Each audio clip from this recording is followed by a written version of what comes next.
Shalom. Haleluya. Ada sukacita, amin. Kita tetap bersukacita, bisa bersyukur, berada di rumah Tuhan untuk memuji Tuhan. Amin. Haleluya.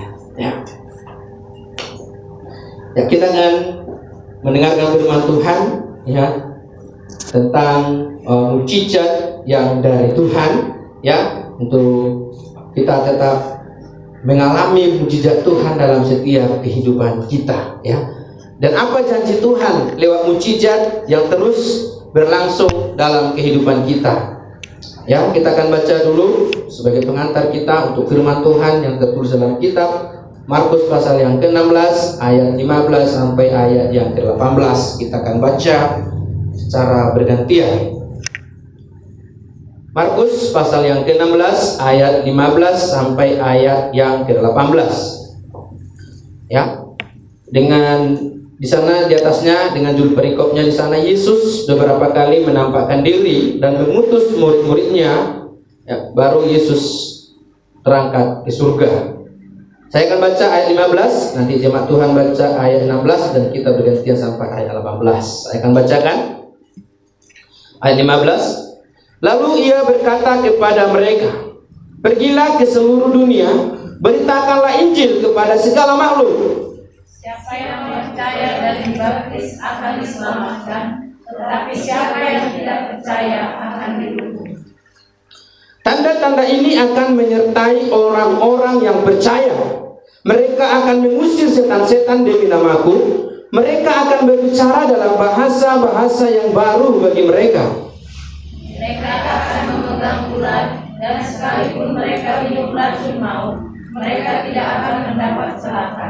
Mereka akan meletakkan tangannya atas orang sakit, dan orang itu akan sembuh." Ya.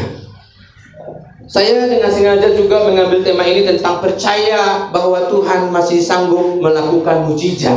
Ya. Dan saya juga mengikuti tentang dilema-dilema dalam pelayanan secara online sekarang ini, saudara. Ya, saya melihat juga ada dilema di dalam pelayanan bahwa banyak sekarang doktrin-doktrin yang tidak percaya tentang mukjizat. Ya, banyak sekarang para teolog yang berdebat tentang tidak percaya lagi akan mukjizat Tuhan, saudara. Ini sangat luar biasa sekali. Ya, ada sebenarnya sama saya 2 videonya. Ini pendeta-pendeta besar yang sangat menentang dan tidak percaya bahwa mukjizat ada, saudara. Ini sangat-sangat ya bisa membuat kita ragu, karena mereka ini adalah orang-orang besar, karena mereka ini adalah orang-orang yang terus berapologet tentang kepercayaan daripada secara kekristenan. Ya, salah satunya saya akan dikatakan di sini yaitu Pak Stephen Tong. Ya, mereka, dia ini dan juga para pengikutnya, mereka tidak percaya lagi akan mukjizat, saudara. Ya, kalau nanti lihat di videonya saya akan kirimkan. Termasuk yang 2 hari yang lalu, saya dengar pendeta yang besar di Indonesia yang berani mengatakan dia akan menghentikan coronavirus seperti Yesus menghentikan angin, tofan, dan ombak yang besar itu. Ini semua penghujatan, semua peniruan, pengkopian dari anak Allah yang tidak boleh dan tidak ada kopinya. Orang Indonesia yang begitu polos, begitu bodoh, begitu gampang tipu. Sekarang bangunlah, sadarlah mulai hari ini. Jangan lagi mau ditipu oleh pendeta-pendeta yang palsu, yang dari dahulu melalui keuangan menjadi perampok, sekali melalui nubuat menjadi pengkopi Yesus yang palsu. Saudara-saudara, jika apa yang mereka katakan tidak terjadi, mereka harus mati.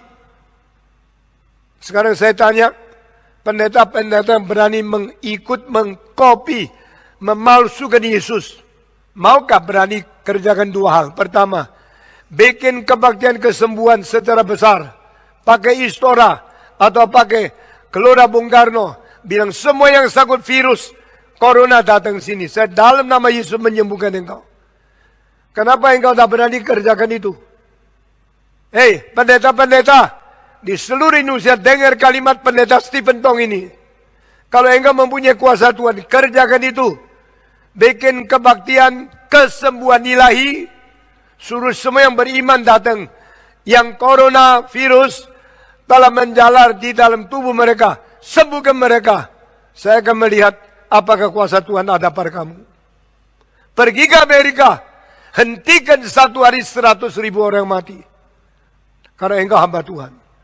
Engkau sudah omong kosong berpuluh-puluh tahun. Karena engkau mengetahui yang sakit akibatnya cuma dua. Sembuh atau mati. Kalau engkau sembuh, kalau ada orang sembuh, bukan karena engkau sembuhkan, karena memang penyakitnya bisa sembuh, maka engkau langsung mendapat anggota yang banyak. Ini cara perkembangan yang disebut penginjilan. Ini bukan penginjilan, karena tidak memberitakan Kristus yang mati. Tidak memberitakan Yesus menanggung dosa.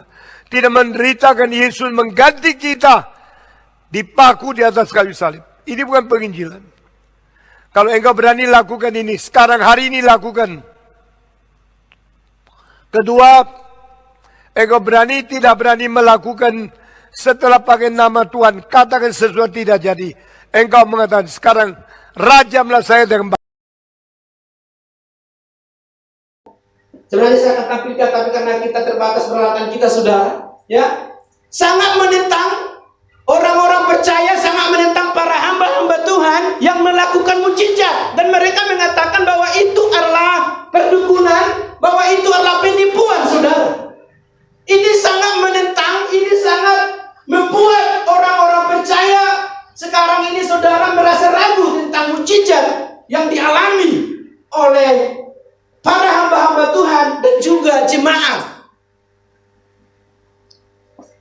Saudara, mungkin di antara Bapak Ibu Saudara ada yang melihat dan memperhatikan itu, tetapi di sini kita akan tetap percaya bahwa ini adalah janji Tuhan kepada para murid terdahulu, bahwa mereka akan melakukan tanda-tanda dan mukjizat. Ini Alkitab katakan, saudara, bahwa orang-orang percaya bisa melakukan mukjizat. Bayangkan orang-orang besar, saudara, bisa mengatakan bahwa mukjizat itu tidak ada. Dan sampai mereka mengatakan, coba kalau ada hamba-hamba Tuhan, betul-betul engkau hamba Tuhan, waktu ada virus corona itu, kenapa enggak kamu panggil semuanya berkumpul satu tempat dan didoakan kesembuhan? Bayangkan tantangan itu, saudara. Kenapa nggak dibuat seperti itu? Apakah harus berkumpul para hamba-hamba Tuhan untuk mendoakan yang namanya supaya terjadi mukjizat secara langsung? Kita pun, ya, beberapa lama ini kita berdoa untuk bangsa kita supaya terjadi mukjizat, betul? Dari sini kita tetap berdoa untuk bangsa kita. Bahkan setiap minggunya kita berdoa untuk bangsa kita, saudara. Apakah kita tidak percaya mukjizat itu terjadi? Apakah kita harus melihat langsung bahwa mukjizat itu terjadi, saudara? Ini yang sangat menentang, ya, dan ini sangat betul-betul membuat iman orang percaya goyang, saudara. Tetapi saya akan bacakan di sini sekali lagi. Di ayat 15 dikatakan, lalu ia berkata kepada mereka, ini kepada para murid, pergilah ke seluruh dunia, beritakanlah Injil kepada segala makhluk. Di dalam penyertaan Tuhan, pengutusan Tuhan kepada hamba-hambanya itu, kepada para rasul, dengan memberitakan firman, saudara. Mereka itu mengajarkan firman, beritakan firman. Lalu dikatakan di sini, di dalam pelayanan itu, setelah kita mengajarkan firman Tuhan, lalu dikatakan di ayat yang ke-16, siapa yang percaya dan dibaptis dan diselamatkan, tetapi siapa yang tidak percaya akan dihukum. Ada konsekuensi. Siapa yang percaya diselamatkan, dan siapa yang tidak percaya dihukum. Sampai hari ini terjadi. Gereja tetap memberitakan Injil, betul? Betul? Amin. Gereja tetap memberitakan Injil, saudara. Itu tergantung kita. Kepercayaan kita sampai di mana. Kita percaya kita diselamatkan. Kalau kita tidak percaya, kita dihukum. Hanya itu pilihan. Diselamatkan dan dihukum. Lalu dikatakan di sini, sebagai tanda kita melayani sebagai orang percaya. Sama-sama kita baca kembali di ayat yang ke-17. 1, 2, 3. Ya. Tanda-tanda ini akan menyertai orang-orang percaya. Mereka akan mengusir setan-setan demi namaku. Mereka akan berbicara dalam bahasa yang baru bagi mereka. Terus 18. Mereka akan memegang ular, dan sekalipun mereka minum racun maut, mereka tidak akan mendapat celaka.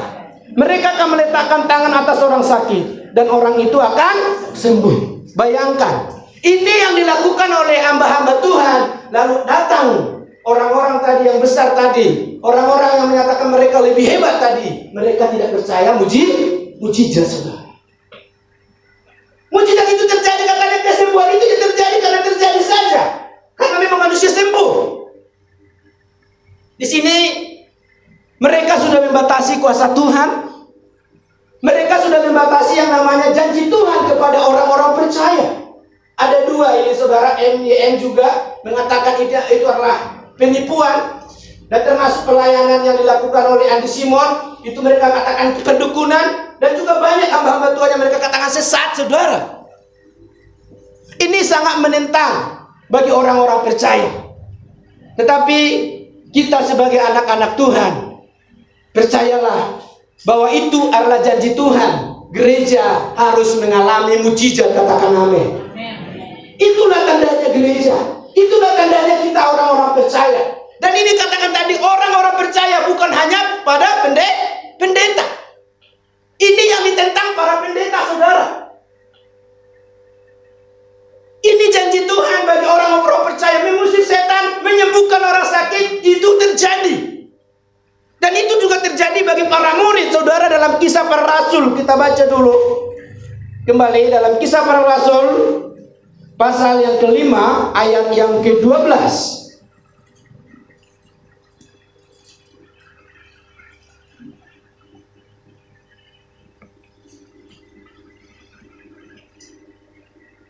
Ya, Kisah Para Rasul pasal yang ke-5 yang 12 sampai ayat yang ke-16 kita akan baca di sana. Kita baca secara bergantian, ya. Ayat 12 saya akan baca, nanti jemaat Tuhan ayat 13. Dengan judul perikop di sana Kisah Para Rasul pasal yang ke-5, ya, dengan ayat 12 dengan judul perikop tanda-tanda dan mujizat-mujizat. Dan oleh rasul-rasul diadakan banyak tanda dan mujizat di antara orang banyak.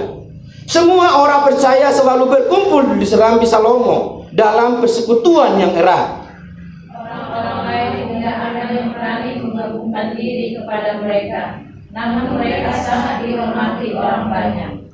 Dan makin lama makin bertambah jumlah orang yang percaya kepada Tuhan, baik laki-laki maupun perempuan.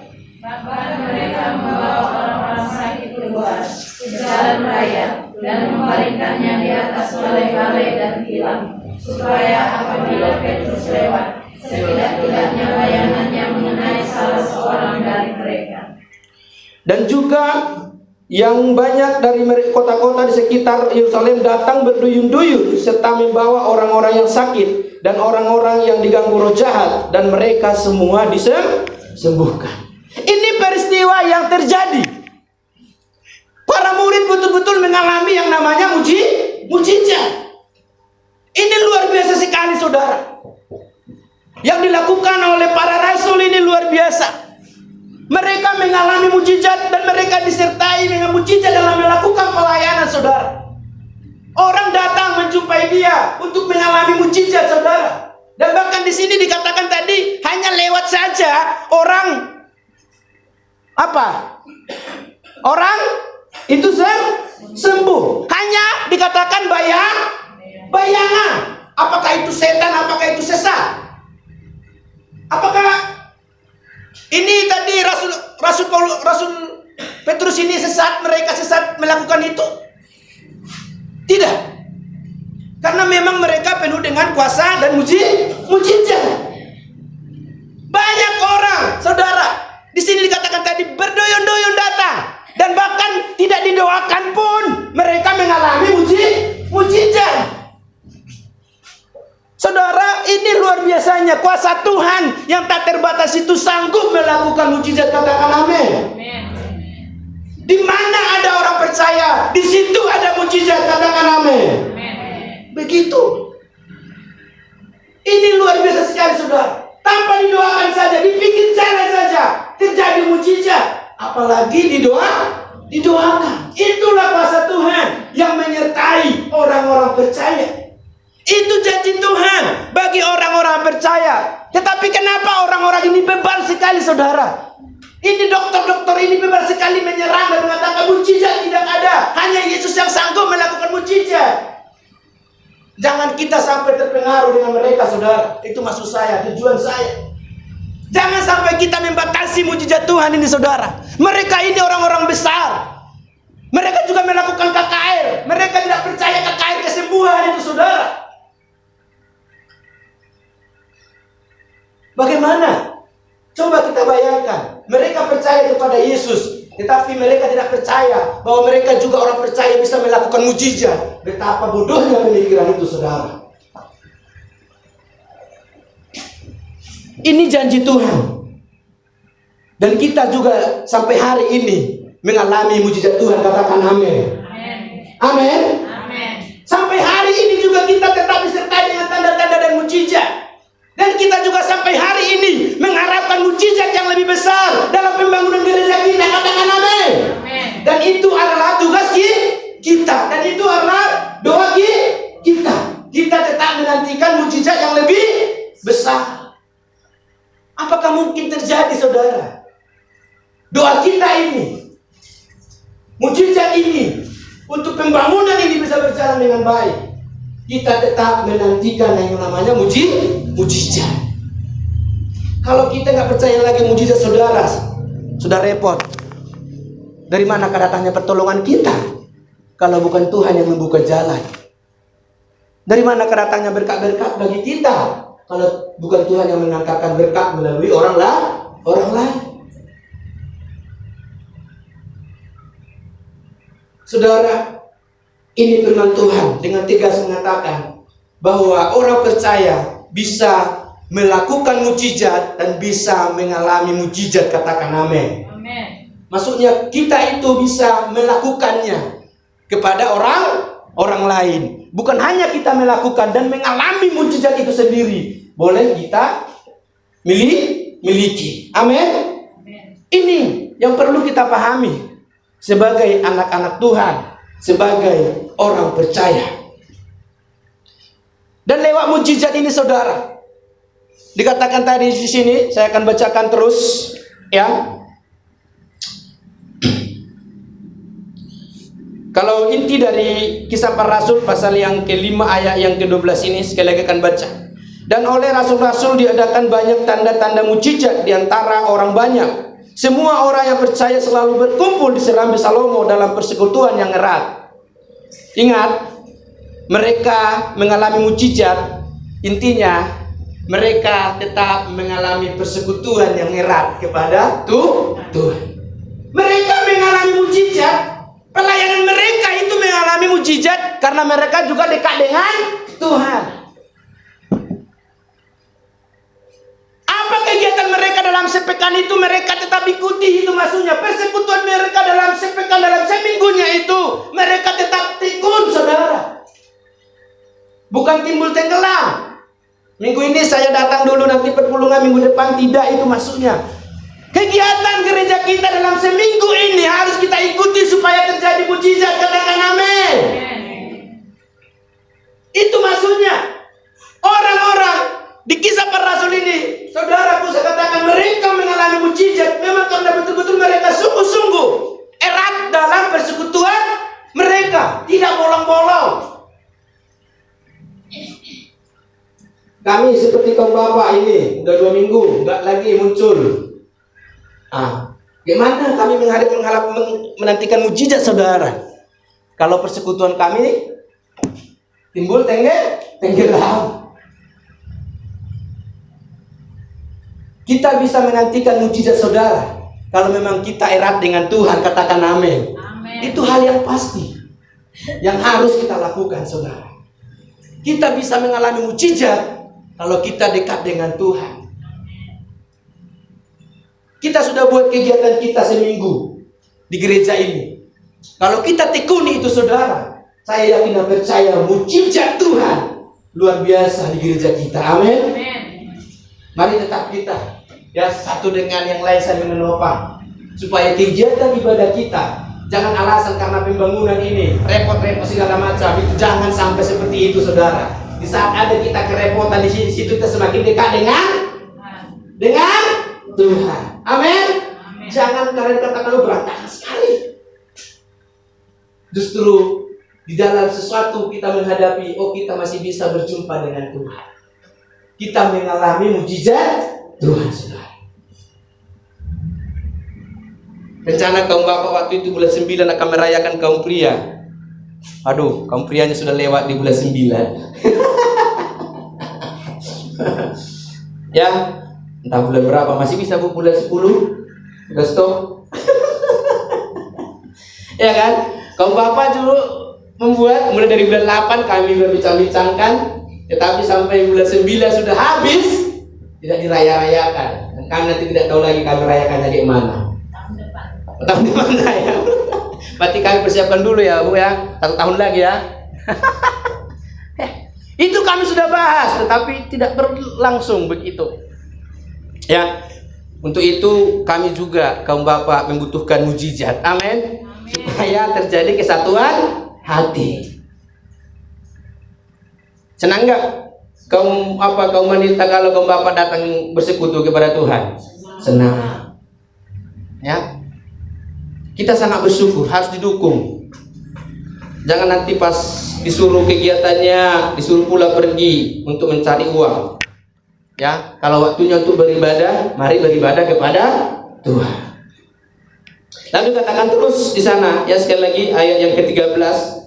Orang-orang lain tidak ada yang berani menggabungkan diri kepada mereka, namun mereka sangat dihormati orang banyak. Kenapa mereka dihormati orang banyak? Karena mereka betul-betul memang tekun dalam melakukan kegiatan ibadah mereka. Mereka memang betul mengalami mujizat di dalam pelayanan mereka. Saudara, mereka sangat luar biasa sekali. Kasih mereka satu dengan yang lain sangat luar biasa. Saling berbaginya sangat luar biasa. Saling mendukung satu dengan yang lain sangat luar biasa sekali. Sehingga memang betul-betul mereka itu sangat disegani oleh orang-orang yang ada di sekitar mereka. Karena kasih Tuhan yang betul-betul sanggup memberkati mereka lewat ketekunan mereka di dalam berdoa, di dalam persekutuan mereka. Luar biasa. Mereka itu disegani, dihormati. Karena mereka adalah orang-orang yang setia kepada Tuhan. Bukan karena mujizatnya saudara, tetapi karena mereka juga orang yang tekun dalam melakukan ibadah mereka. Terus di ayat yang ke-14, dan makin lama makin bertambahlah jumlah orang yang percaya kepada Tuhan, baik laki-laki maupun perempuan. Pelayanan mereka semakin bertambah lewat mujizat yang terjadi, lewat mereka yang tekun dari melakukan daripada seluruh kegiatan daripada pelayanan mereka, disertai dengan tanda-tanda dan mujizat saudara, disertai dengan kasih yang luar biasa. Jumlah mereka semakin bertambah. Pelayanan kita juga harus seperti itu saudara. Kita juga harus mengalami yang namanya pertambahan jiwa. Katakan amin. Jangan malah berkurang. Kapasitas sudah bertambah, jemaat juga harus semakin bertambah. Itu juga tugas kita terus saudara. Lewat pelayanan kita tetap menuai jiwa. Kita tetap mengalami tetap persekutuan yang baik dengan Tuhan, supaya Tuhan juga yang memberikan jiwa-jiwa untuk kita layani bersama di tempat ini, untuk kita bisa sama-sama mengikut Tuhan di tempat ini saudara, sehingga pelayanan itu berjalan dengan baik. Ya, semakin banyak jiwa, semakin banyak yang menopang pelayanan, semakin ringan beban pelayanan. Betul enggak? Betul enggak? Betul. Semakin banyak kita untuk kerjasama dalam pembangunan ini, semakin cepat selesai. Semakin banyak nanti relasi kita ke depan untuk membutuhkan dana, semakin cepat dana akan terkumpul. Makin banyak kita bekerja di sini saudara, ini makin cepat selesai. Jadi kita juga harus menuai jiwa. Katakan amin. Amin. Kita tetap juga melakukan yang namanya doa-doa kita. Kita akan tetap juga melakukan yang percaya kepada mujizat-mujizat saudara. Mendoakan orang-orang sakit, mendoakan yang kerasukan setan, mendoakan orang-orang yang membutuhkan memang pertolongan Tuhan. Itu adalah tugas gereja. Katakan amin. Jangan kita hanya fokus kepada pembangunan saudara, tetapi tetap pelayanan-pelayanan yang namanya tadi kasih ini saudara harus kita tetap jalankan sebagai anak-anak Tuhan. Mari kita percaya bahwa mujizat masih tetap ada dalam hidup kita. Terus ayat yang ke-16 sebagai ayat terakhir sekali lagi kita baca ya. Kisah Para Rasul 5 ayat yang ke-16 sama-sama kita baca. 1, 2, 3 ya. Juga orang banyak dari kota-kota di sekitar Yerusalem datang berjuyuk serta membawa orang-orang sakit dan orang-orang yang diganggu roh jahat, dan mereka semua disembuhkan. Inilah yang dialami oleh Pastor Simon, Andi Simon saudara. Banyak orang-orang yang datang menjumpai dia. Bayangkan dia berada di Kaltim saudara, Kalimantan Timur. Banyak orang dari sana sini, dari berbagai provinsi datang untuk menjumpai dia. Bayangkan, karena di sana ada mujizat. Bukan hanya di daerah mereka, tetapi dari berbagai provinsi saudara. Datang ke sana. Dari Kabanjahe juga datang ke sana saudara. Tetapi datang tadi orang-orang tadi mengatakan bahwa itu sesat. Bahwa yang melakukan mujizat itu hanya Tuhan saudara. Pastor tidak bisa, orang-orang percaya tidak bisa. Sungguh sangat terlalu saudara. Di saat ada orang dipakai Tuhan dengan luar biasa, mereka menyerah. Bayangkan saya katakan dari berbagai provinsi, pejabat-pejabat datang ke sana saudara. Ke Pastor Andi saudara. Untuk didoakan dan mengalami mujizat saudara. Itulah kalau pelayanan disertai dengan tanda-tanda dan mujizat dari manapun datang. Karena di situ ada mujizat dan kita pun Sion juga harus tetap mengalami mujizat Tuhan. Amin. Kita harus tetap percaya mujizat Tuhan, katakan amin. Kita harus lebih lagi mempererat hubungan kita dengan Tuhan supaya terjadi mujizat yang lebih besar di dalam pelayanan kita ini, saudara. Supaya janji Tuhan bagi gereja, janji Tuhan bagi orang-orang percaya tergenapi bagi kita. Sekali lagi, mari kita tekuni ibadah kita. Dalam setiap minggunya, mari kita dengan semangat supaya kita, saya katakan, kita datang beribadah bukan untuk siapa-siapa, tetapi untuk diri kita sendiri. Karena ibadah itu memang mengandung janji. Kita akan diberkati selama kita ada di muka bumi dan kita mendapat keselamatan dari Tuhan. Itulah janji Tuhan di saat kita mengalami, di saat kita melakukan ibadah kita, saudara. Dan disitulah kita bisa mengalami mujizat Tuhan, mengalami perjumpaan dengan Tuhan lewat ibadah kita. Mari tetap teguhkan hati kita, ya, untuk tetap percaya bahwa mujizat masih tetap ada bagi kita. Mujizat apapun itu, kuasa apapun yang kita harapkan dalam hidup kita, dalam keluarga kita, dalam pelayanan kita, di lingkungan kita, saudara. Ingatlah, Tuhan itu sanggup melakukannya bagi kita. Tuhan itu sanggup memberkati kita. Katakan amin. Ya, kita harus percaya bahwa mujizat masih ada dalam hidup kita. Amin. Sampai di sini renungan firman Tuhan bagi kita. Kita akan tutup. Mari kita sebagai jemaat Tuhan percayakan bahwa mujizat masih ada dalam hidup kita. Haleluya.